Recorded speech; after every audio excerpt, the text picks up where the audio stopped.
بسم اللہ الرحمن الرحیم۔ آج کی ہماری نشست کا سوال یہ ہے کہ عام طور پر گھروں کے اندر بیڈ کی شیٹ وغیرہ یا بیڈ کا فوم یا صوفے وغیرہ وہ ناپاک ہو جاتے ہیں کئی ساری وجوہات کی بنا پر، یا کوئی بڑی عمر کا بزرگ مرد یا عورت بیڈ پر لیٹا ہوتا ہے، معذوری کی وجہ سے ان کا پیشاب پخانہ اوپر نکل آتا ہے، یا کوئی چھوٹا بچہ بیڈ پر پیشاب پخانہ کر دیتا ہے، صوفے پر پیشاب پخانہ کر دیتا ہے، یا پھر ویسے ہی اللہ رب العزت نے جو میاں بیوی کا ایک تعلق بنایا ہے اس کے اندر بعض دفعہ منی وغیرہ بیڈ پر لگ جاتی ہے، اس کی شیٹ پر لگ جاتی ہے، نیچے چلی جاتی ہے، تو ان تمام صورتوں کے اندر بیڈ ہو یا صوفہ ہو تو وہ ناپاک ہو جاتا ہے۔ اب اس کو پاک کیسے کیا جائے؟ سب سے پہلی بات تو یہ سمجھ لینا ضروری ہے کہ شریعت ہر ناپاک چیز کو پاک کرنے کا مطالبہ نہیں کرتی، یعنی ان چیزوں کو پاک کرنے کا مطالبہ کرتی ہے جو نماز کے اندر یوز ہوتی ہیں، جیسے زمین ہے، بدن کے ساتھ لگا کپڑا ہے، یعنی جہاں پر نماز پڑھی جا رہی ہے وہ جگہ کا پاک ہونا، بدن کا پاک ہونا، کپڑوں کا پاک ہونا۔ اس کے علاوہ شریعت نے پسند تو کیا ہے لیکن طلب نہیں کیا کہ ہر حال میں ہی ہر ناپاک چیز کو پاک کیا جائے،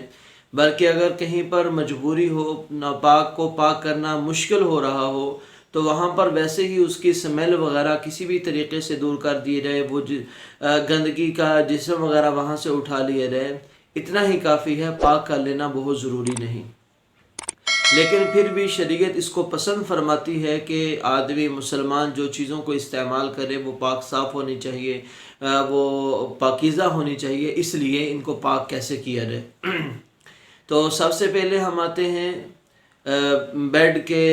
موٹے گدے کی طرف، فوم کی طرف، جو بیڈ کے اوپر پڑا ہوا ہوتا ہے۔ بچے کا پیشاب اس نے کیا، نیچے جذب ہو گیا، یا کوئی اور گندگی وغیرہ اوپر لگی اور نیچے جذب ہو گئی، تو گدے کو پاک کرنے کا طریقہ تو یہ ہے کہ آدمی گدے کے اوپر جہاں پر ناپاکی لگی ہے اس کے نیچے والے حصے پر بالٹی وغیرہ، ٹب وغیرہ رکھ لے اور گدے کے اوپر سے پانی ڈالنا شروع کر دے۔ اتنا پانی ڈالے کہ پانی گدے کو کراس کر کے، یعنی اوپر سے نیچے تک جا کر نیچے ٹپکنا شروع ہو جائے۔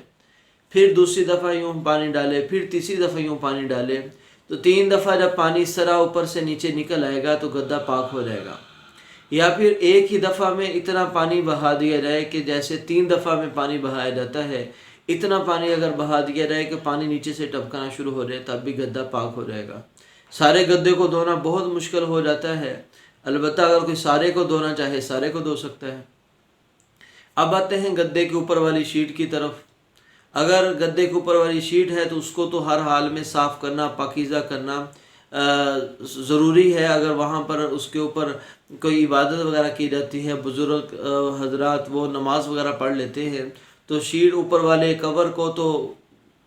واشنگ مشین کے اندر یا بالٹی وغیرہ کے اندر اس کی ناپاکی والے حصے کو دھو لینا چاہیے۔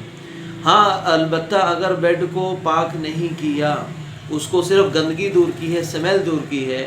اب اس صورت کے اندر اگر کسی وجہ سے گدے کے اوپر بیٹھ کر نماز پڑھنا پڑ جاتی ہے، اس گدے کے اوپر نماز پڑھنا پڑ جاتی ہے، تو اس کو موٹا کپڑا اس جگہ پر جو جگہ ناپاک ہوئی تھی موٹا کپڑا بچھا کر پھر اوپر نماز پڑھی جائے گی۔ ایسے ہی گیلے ہاتھ براہ راست اس ناپاکی والی جگہ پر نہ لگائے جائیں گے، بلکہ کوئی درمیان میں رکاوٹ حائل ہوگی تو وہاں پر ہاتھ لگیں گے۔ ایسے ہی ہم آتے صوفوں کی طرف، تو صوفے بھی عام طور پر اسی طرح ہوتے ہیں کہ ان کا پاک کرنا بہت ناممکن ہوتا ہے، ان کو لٹکانا، ان کو دھونا، ان سے پانی گزارنا بہت مشکل ہوتا ہے۔ اگر تو چمڑے وغیرہ کے صوفے وغیرہ ہیں تو تب تو کپڑے سے تھوڑا سا اوپر سے ایک دفعہ صاف کر لیا، دوسری دفعہ صاف کر لیا، تیسری دفعہ صاف کر لیا کہ اس کا رنگ بو مزہ بالکل ختم ہو جائے، یقین ہو جائے کہ یہ پاک ہو چکا ہے، بالکل گندگی دور ہو چکی ہے۔ ورنہ اس کا طریقہ بھی وہی ہے جو صوفے کے بارے میں ہم نے کہا تھا کہ اس طریقے سے صاف کر لیا جائے، گندگی کو، پیشاب کو وہاں سے دور کر لیا جائے کہ اس کی بدبو وغیرہ ختم ہو جائے۔ البتہ پاک تو نہیں ہوا، کیونکہ وہاں پر عام طور پر عبادت نہیں کی جاتی، پاک تو نہیں ہوا لیکن وہ صاف ہو گیا ہے، اب اتنا ہی کافی ہے، لیکن یہ احتیاط کرنی چاہیے کہ وہاں پر گیلے ہاتھ نہ لگے، کیونکہ ناپاک چیز اگر خشک بھی ہو چکی ہے تو اس کے خشک ہونے سے وہ جب گیلی چیز اس کے ساتھ لگتی ہے تو وہ ناپاک ہو جاتی ہے۔ اسی سے ایک بات ذہن میں آ گئی کہ یہ چیزیں گدا ہو، صوفہ وغیرہ ہو، عام طور لوگوں کا یہ ذہن بنا ہوا ہے کہ جیسے زمین خشک ہونے پر پاک ہو جاتی ہے تو یہ بھی پاک ہو جاتے ہیں۔ ایسی بات نہیں، ان کو دھویا جائے تو پاک ہو جائیں گے۔ دھونے کا جو طریقہ میں نے بیان کر دیا، صرف خشک ہو جانے سے صوفہ اور گدا اپنی ناپاکی سے پاک نہیں ہوتے۔ اللہ تعالی ہمیں صحیح معنوں میں دین کو سمجھنے کی توفیق عطا فرمائے۔ مع السلام۔